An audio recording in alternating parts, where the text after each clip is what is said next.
todos, queridos amigos. Estamos listos para otra transmisión más acá en el canal de El Cabalista Jesús, y en esta oportunidad vamos a profundizar en un concepto que la mayoría de ustedes ya lo conoce, pero lo que yo deseo este día es que profundicemos en esta palabra. La palabra es Teshuvah. La palabra es Teshuvah. Es decir, lo que comúnmente se traduce en el mundo hispanoparlante como arrepentimiento. Pero en verdad, el arrepentimiento es una traducción, voy a ocupar esta palabra, bastante pobre. Y me gustaría que hoy pudiéramos comprender en qué consiste el arrepentimiento cuando lo vemos desde una perspectiva muy profunda. Para eso vamos a hacer otro análisis de las escrituras.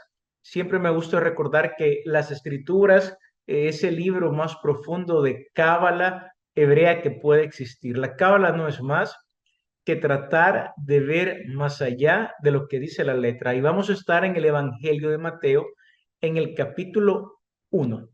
Hay un dato que me parece interesante, y es que se dice, es decir, los estudiosos serios, con mucho rigor académico, hay dos que tres entre ellos muy serios, que afirman que el Evangelio de Mateo se escribió originalmente en hebreo, y desde el hebreo se hicieron copias al griego. Así que estamos en un evangelio que, de hecho, cuando uno lo lee en griego o una traducción en español, uno puede percibir claramente las ideas hebreas que subyacen incluso bajo la lectura en español. Así que vamos a estar en Mateo para ilustrar, para aprender en qué consiste una teshuvah, un arrepentimiento, ¿ok? Profundo. Voy a poner acá la palabra sod. Vamos a tratar de ir tras el sod de lo que es teshuvah. De hecho, la raíz que aparece acá, ¿ok? Shuv, shuv tiene que ver con retorno. Una mejor traducción es retorno. Claro, la pregunta cae por su peso. ¿Retorno a qué? ¿Retorno a dónde? Y aquí viene una de las mayores profundidades de lo que es el arrepentimiento, o mejor dicho, el retorno. Es un retorno a la raíz. Es un retorno a ser lo que tú eres.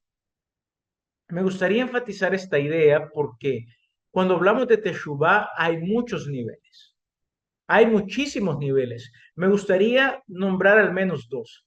El nivel básico, el nivel en el que uno inicia el proceso, o cómo uno comienza a entrar al estado, porque Teshuvah es un estado de conciencia.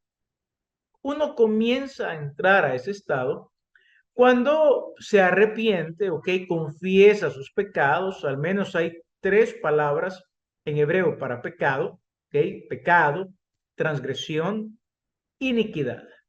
En el mundo cristiano, por regla general, pecado es pecado, se dice, pero no es así en el texto hebreo.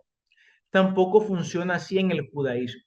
En el texto hebreo, por así decir, hay grados, hay niveles de pecado, y al menos tres palabras hebreas pueden ser traducidas como pecado o errar al blanco: una transgresión, lo cual es un pecado más serio, por así llamarlo, y por último una iniquidad, lo cual se puede decir que es pecar contra Dios con el puño en alto, ¿ok? Es como un desafío directo al Boré. Boré es la palabra hebrea para creador. Así que un primer nivel de Teshuvah, sin lugar a dudas, va a implicar la confesión de los pecados. Ese es un primer nivel. Y yo creo que es muy bueno comenzar por allí, o la mayoría de nosotros comenzó por allí, tomando conciencia de que hemos cerrado al blanco, esa es la palabra para pecado, no he pegado en el blanco como que fuera un juego de dardos y por lo tanto voy a confesar mi error y lo voy a reparar. De hecho, la Torá va a tirar lineamientos en cuanto a cómo podemos reparar los errores o pecados que hemos cometido. Otra segunda idea de la Teshuvah, un segundo nivel, obviamente la gente lo va a relacionar con que hay que cambiar. Y está bien, es cierto, hay que cambiar. Hay que modificar la conducta y hay que tratar de observar las mitzvot, los mandamientos, de modo que mi conducta se ajuste al ideal de la Torah. Ese también es otro nivel de Teshuvah, un segundo nivel de Teshuvah. Pero hoy me gustaría hablar de un nivel más profundo. En el Sod, en el secreto, en lo oculto, la Teshuvah en verdad no tiene tanto que ver con cambiar. La Teshuvah no tiene tanto que ver con esforzarme en cambiar cosas que he hecho en el pasado. Y fíjense bien, quiero dejar algo muy claro, porque los iniciados se pueden confundir con este concepto. Repito, en el nivel básico ya mencioné al menos dos cosas básicas de lo que es una Teshuvah bíblica, pero hoy estoy hablando de algo más profundo. En el nivel más profundo, el retorno o la Teshuvah no tiene que ver tanto con confesar iniquidades. Es más, si las personas no han sido entrenadas para confesar sus pecados, muchas veces yo ni les sugiero que lo hagan, porque al confesar resulta ser que se ponen una carga encima por el montón de pecados que han hecho en su pasado, que al final, en lugar de sentirse libres, se sienten más cargados, más condenados y más culpables que nunca. Incluso esto yo lo quiero decir particularmente a todos a los que provienen del cristianismo o del protestantismo. Yo creo que ahí se comete el terrible error de no enseñarle a las personas la manera correcta cómo confesar pecados. Prueba de eso es que la gente más culpable, la gente más desequilibrada se encuentra en las iglesias. Entonces, Teshuvah en niveles superiores no tiene mucho que ver con confesar tus cosas del pasado. En niveles del Sod, del secreto, Teshuvah tampoco tiene que ver con que tú cambies. Teshuvah en lo secreto, en lo más profundo, tiene que ver con volver a ser lo que eres. Retorno es vuelve a ser quien eres. Dicho de otra manera, es alinear nuestro ser interior con nuestro ser exterior. Eso es algo muy profundo del genuino retorno, pero repito, es algo profundo. No es que comienzo por allí, comienzo con los niveles más básicos de la Teshuvah. Primero tomo conciencia de que he fallado, no he estado a la altura de la ética de la ética de la Torá o de la moral de la Torá, como tú le quieras llamar, y por lo tanto yo me siento mal y confieso mis pecados y luego trato de cambiarlos. Por ahí se arranca. Pero a medida el justo va progresando en su camino, como dice el libro de Proverbios, más la senda del justo es como la luz de la aurora que va en aumento hasta que el día es perfecto, hasta que el día es completo. De la misma manera, la Teshuvah tiene un montón de niveles y llegamos a un nivel en el cual nos damos cuenta que en verdad retorno es volver a ser lo que tú eres. El ser externo, ¿ok? O la existencia externa de Kenneth tiene que alinearse con lo que internamente yo soy. Requiere años de esfuerzo y años de trabajo. Y no solamente eso, sino que hay otra parte que todavía no te he contado. La otra parte que no te he contado es que no solamente me vuelvo a alinear con lo que yo soy, sino que debo de integrar también quien yo era en el pasado. Claro, antes de que te confundas más, quiero explicar muy bien este concepto. No estoy diciendo que integres lo que hacías en el pasado. Mucho cuidado con no prestar atención a las palabras que estoy usando. Lo que estoy diciendo es que también en los niveles bajos de arrepentimiento, en los niveles iniciales de la Teshuvah, uno trata de olvidarse de su pasado. Pero en los niveles superiores de Teshuvah, ese pasado que tú eras, el núcleo, estoy hablando del núcleo, no de lo que hacías, ¿ok? No estoy haciendo una apología de tus errores. Lo que estoy diciendo es que ese yo del pasado también tiene que ser integrado con el yo del presente. Y ya voy a dar un par de ejemplos. Dicho de otra manera, la Teshuvah se comporta como todo lo que enseñamos en Cábala. No tendré un arrepentimiento completo si no integro todas las partes del ser, de mi ser en el pasado, mi ser en el presente y obviamente mi ser en el futuro que ya está aquí. Espero que no se hayan confundido ahorita, porque mucha gente entra en crisis y dice, ¿cómo es posible que yo voy a traer a la persona, ¿ok? Que hacía aquellas cosas? Y lo que pasa es que la mayoría de sujetos no tienen la capacidad de separar lo que hace de lo que es. En verdad, yo no soy mis pensamientos y yo no soy mis actos. Tú no eres tus pensamientos y tú no eres tus actos.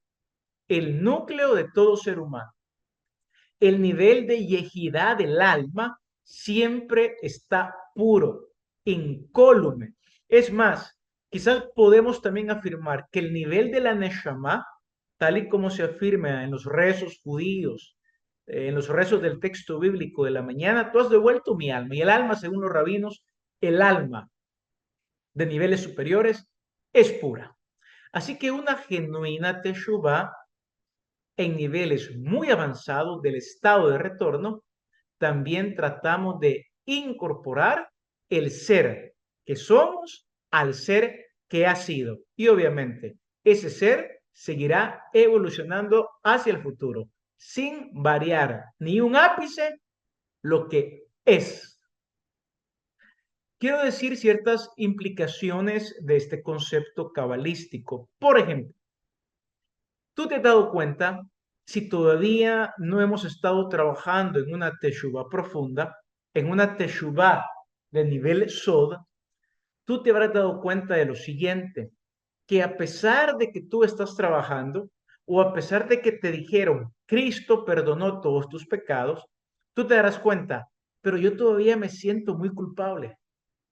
Yo todavía me siento con mucha condenación, lo cual a mí me parece insólito, ¿ok? Es como una ironía, ¿no? Porque particularmente los que provienen del mundo protestante, ¿ok? Protestante reformado, ¿no? Del mundo de los puritanos, de los cuaqueros, ¿ok? Bautistas del norte, bautistas del sur, pentecostales, evangélicos de América Latina, qué sé yo, porque se les dice, ven a Cristo y Él va a perdonar tus pecados, y sin embargo se siguen sintiendo pecadores todos los días de su vida y son manipulados en las congregaciones en base a la culpabilidad que les hacen sentir.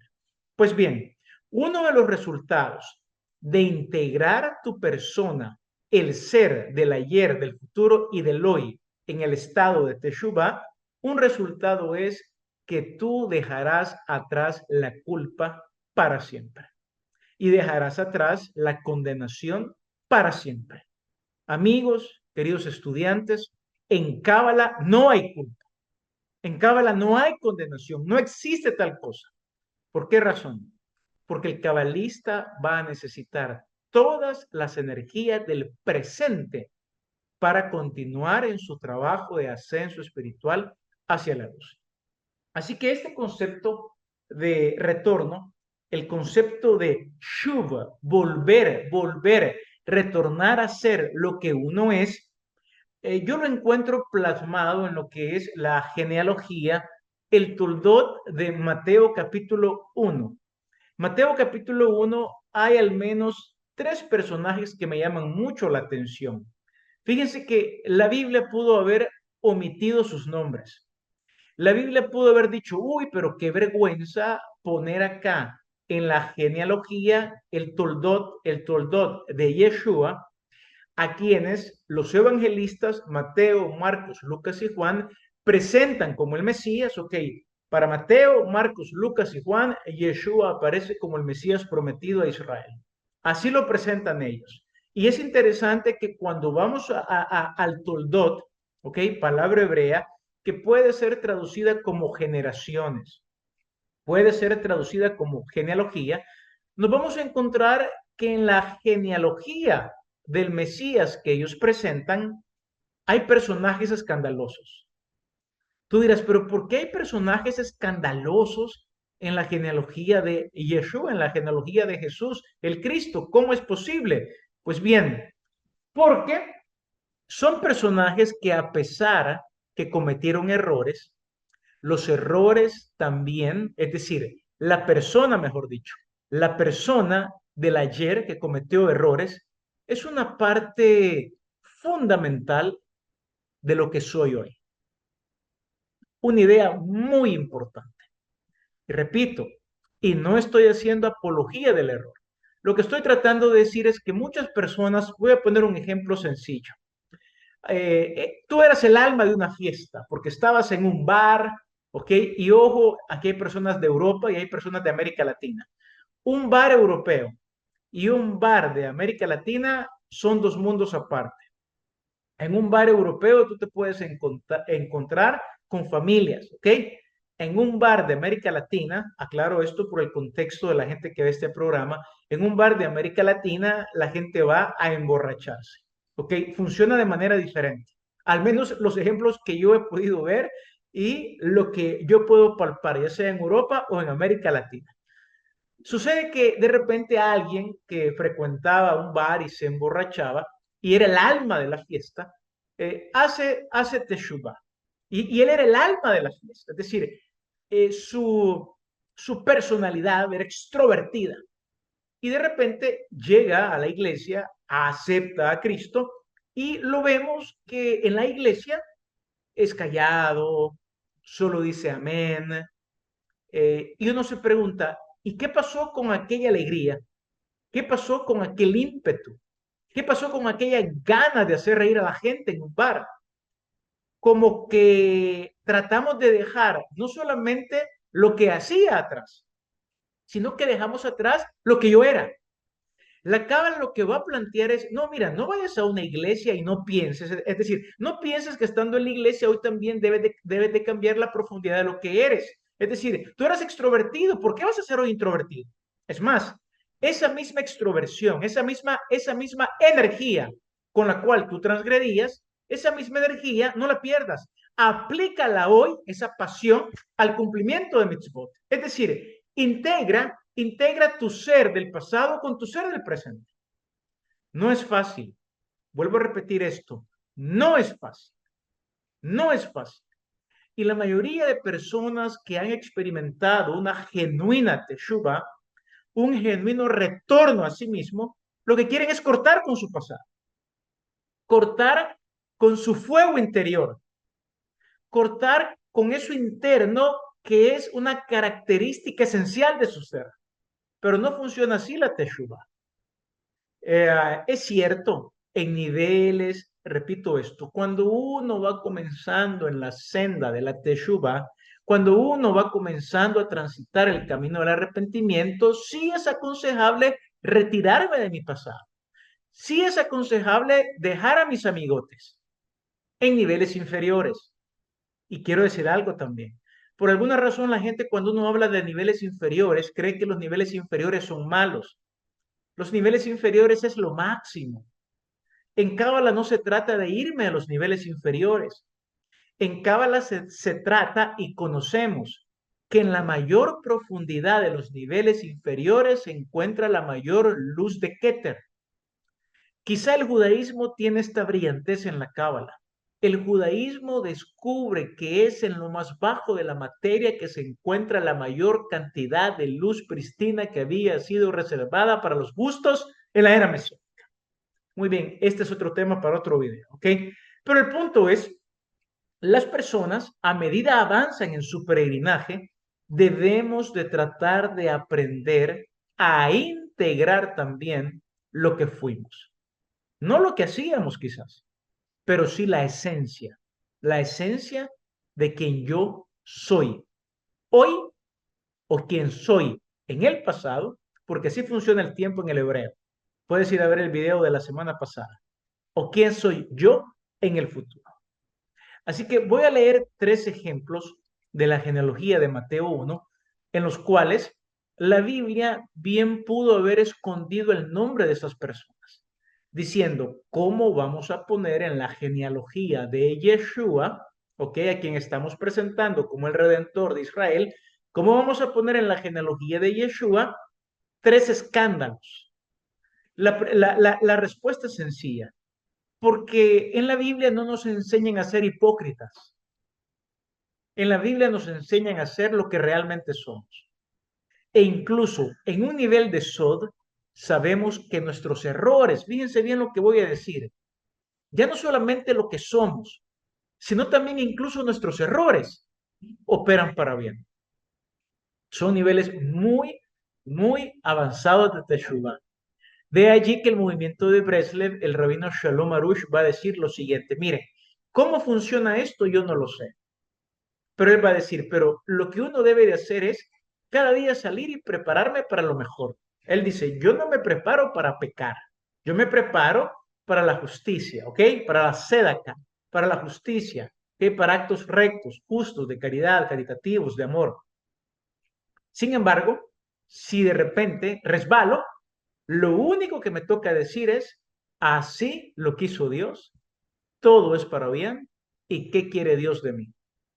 Estos tres principios, Shalom Arush los resume en todos sus libros que comienzan con el nombre En el jardín de, llámese la fe, en el jardín de, llámese la educación, en el jardín de la sabiduría y, en fin, en el jardín de la salud, en el jardín de las parejas, en fin, hay un montón de jardines, ¿ok? Pero esta idea es muy importante y la voy a leer hoy acá del Evangelio. Fíjense cómo comienza el Evangelio, ¿ok? Mateo.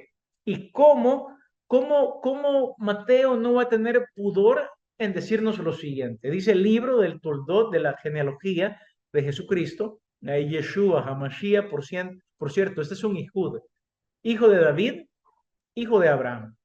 Y comienza con que Abraham engendró a Isaac, Isaac a Jacob, Jacob a Judá y a sus hermanos.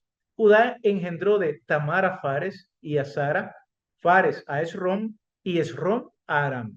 Primero, recuérdate el escándalo con Tamar.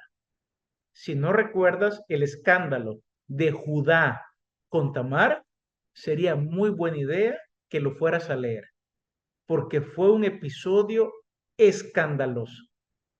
Pero aún ese episodio escandaloso hay que integrarlo a la genealogía del así llamado Mesías por los evangelistas. Sigo.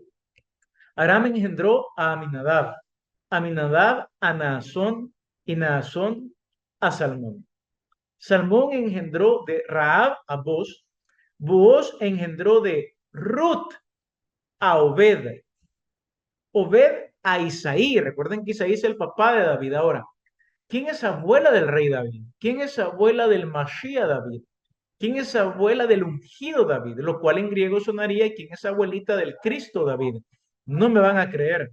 La abuelita es una moabita que se llama Ruth, una mujer gentil pagana que aparece en la sagrada familia, en el sagrado Toldot, en la sagrada genealogía de Jesús Nazareno.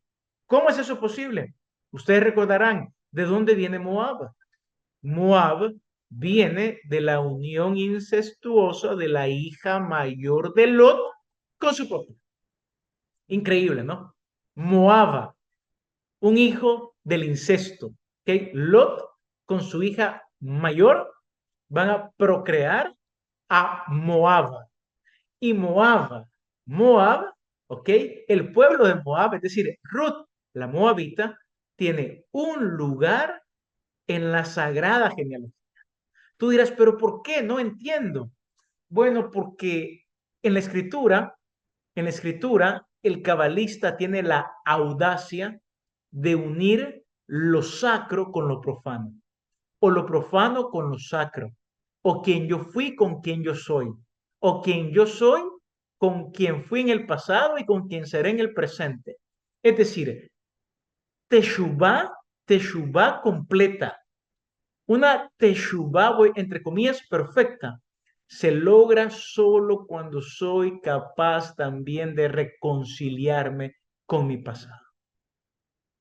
Nunca saldrás de tus culpas si no haces la paz, si no haces el shalom con tu pasado. Y no solo haces el shalom, sino que también lo integras, ¿ok? Y traes eso extrovertido que eras a la hora. Y traes esa jocosidad que tú tenías en el bar, ¿ok? No estoy hablando de los actos, ¿no? Estoy hablando de quién eras. Estoy hablando de aquella persona que muchas veces la religión mata. Estoy hablando de aquella mujer que de repente la visten con un montón de cosas encima. Y no estoy diciendo que la mujer no tenga modestia. No me vayas a malinterpretar. Lo que estoy diciendo es que hay mucha gente en las iglesias que saben que están siendo lo que no son, que son disfraces los que tienen. Es decir, lo que ellos saben que la teshuvá no es cambiar por fuera. Ellos saben que la teshuvá realmente es ser lo que uno es. Y ser lo que uno es en esta realidad física material no solamente tiene luces, también tiene sombras. Así que aparece aquí una gran sombra, aparece Moab como parte de la historia del así llamado Mesías. Pasa algo también interesante, queridos amigos, que a mí me llama mucho la atención. Si tú vas a leer el texto de Ruth, y vale la pena que puedas leer el texto de Ruth, tú vas a ver que es la suegra de ella, Noemi, que al ver que Boaz no la redime, porque es una historia fascinante, al ver que no es redimida por su pariente más cercano, le da un consejo, y el consejo que le da es escandaloso, es que vaya a la era de Boaz, y cuando Boaz esté dormido, dice, tú Ruth ve y le vas a descubrir los pies. Obviamente, amigos, no le va a descubrir los pies, le va a descubrir algo más, ¿ok? Lo que pasa es que el hebreo lo que hace es, ah, nos da un eufemismo para ocultarnos, es decir, para narrar, en otras palabras, en figuras de lenguaje, que Ruth en cierto sentido lo que hizo fue empujar un poquito a Boaz, así como Tamar empujó un poquito a Judá a que se hiciera cargo, ¿no?, de aquel embarazo. Impresionante, impresionante. Es decir, aquí tenemos nosotros registrada la valiente actitud de dos mujeres. Es decir, esa valiente actitud no tiene por qué ser quitada, debe de ser integrada.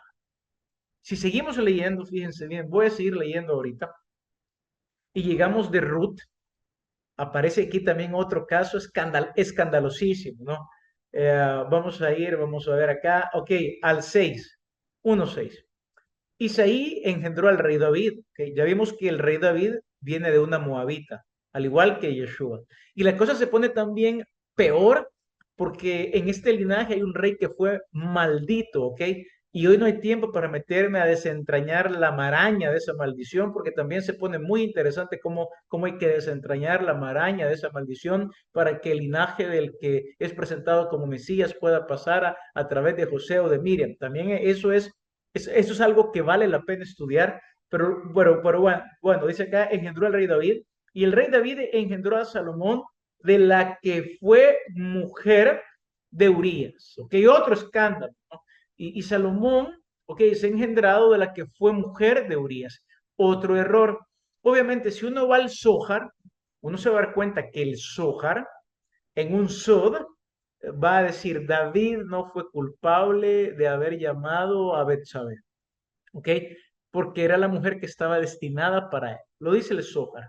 Pero también hay otros autores como Joseph Gicatilla que aportan mucha más luz al relato y nos van a decir, mire, también lo que sucede es que Betsabé había sido destinada para David. Lo que pasa es que la tomó antes de tiempo, así como Adán y Eva tomaron antes de tiempo el fruto prohibido. El punto es, aquí vemos también otro terrible error. Si vamos por la perspectiva de Zohar, y si vamos por la perspectiva de Gicatilla, mejor dicho, la de Gicatilla, Y Catilla hace espacio para decir, David tomó a Betsabé prematuramente. La Torah nos ayuda a tomar todas las cosas a tiempo. Por eso los mandamientos de la Torah sirven en el espacio-tiempo. Nos ordenan cómo proceder, no solamente en un lugar, sino también cómo proceder en diferentes tiempos, en distintos tiempos, porque mientras estemos en este cuerpo terrenal, necesitamos luz para saber cómo operar, cómo obrar, qué cosas ejecutar y qué cosas no ejecutar. ¿Ok? Por lo tanto, ¿qué vemos acá? En opinión de Rabí Yosef de Guicatilla, uno de los grandes cabalistas del siglo XIII de España, de Castilla, él va a decir, sí hubo un error. Y vemos que el error es parte también de la genealogía de Yeshua. Claro, alguien puede preguntar, pero ¿cómo es posible? Respuesta, es posible porque si algo tiene la escritura que es fascinante, es que la escritura me va a presentar no solamente las notas blancas de un teclado, de un piano. La escritura también me va a presentar las notas negras, los bemoles, y me va a decir, hay que integrar las notas negras, hay que integrar esos bemoles con las notas blancas para que tú toques tu melodía. No hay teshuvá sin notas blancas y sin notas negras. Y cuando uno aprende a tener una teshuvá completa, va a suceder lo siguiente. Cuando uno aprende a integrar esas cosas, uno realmente se sabe libre, sin vergüenza, sin culpa y sin condenación. Queridos amigos, que en esta época en la cual estamos ahorita, previo a celebrar Yom Kippur, el día más sagrado del año, ¿ok? Viene ahorita en estos próximos días, tengamos en mente que en verdad, como dicen los rabinos, Yom Kippur no se trata de Dios. Yom Kippur se trata de nosotros. Yom Kippur no es un día para que Dios te perdone. Él ya te perdonó. Es un día para que tú te sientas perdonado. Y es un día para que tú sigas avanzando en la comprensión de cómo es la Teshuvá en los niveles más elevados. La Teshuvá en los niveles más elevados integrará lo peor de tu familia con lo mejor de tu familia. Lo peor tuyo con lo mejor tuyo. Gracias. Nos vemos en la próxima.